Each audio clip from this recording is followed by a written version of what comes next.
97-year-old Kath McLeod played a vital part in the historic air war fought in the summer of 1940.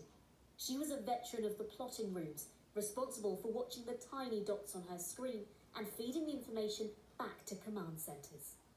The actual thing had a light, and every time an aircraft came it made a blip, and we had an apparatus where you got to get the actual position.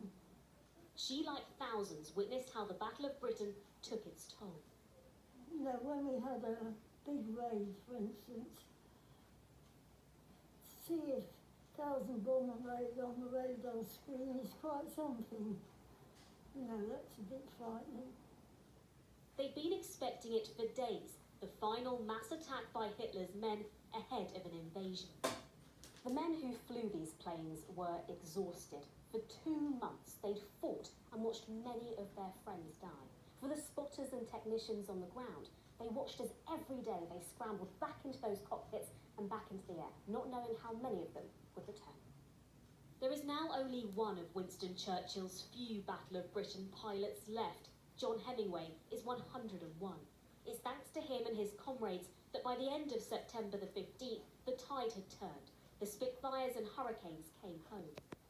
Many are now being kept at the Imperial War Museum in Duxford, where they've also opened up the operation room to the public for the first time. Europe had been largely overrun by the Germans. They're now France, and Britain's the last island standing, and really it's left up to our Air Force and our Navy to sort of save us, if you will. So it's important to remember that.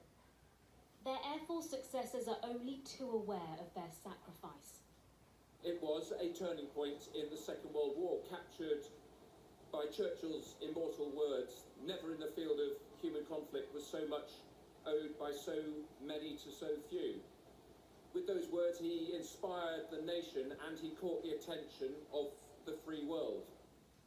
Key radar locations like this one on the Aberdeenshire coast have been illuminated to mark the Battle of Britain anniversary, paying homage to the sacrifice made by every member of this colossal event in history. Ashna Harinag, Sky News. Well, that was news at 10.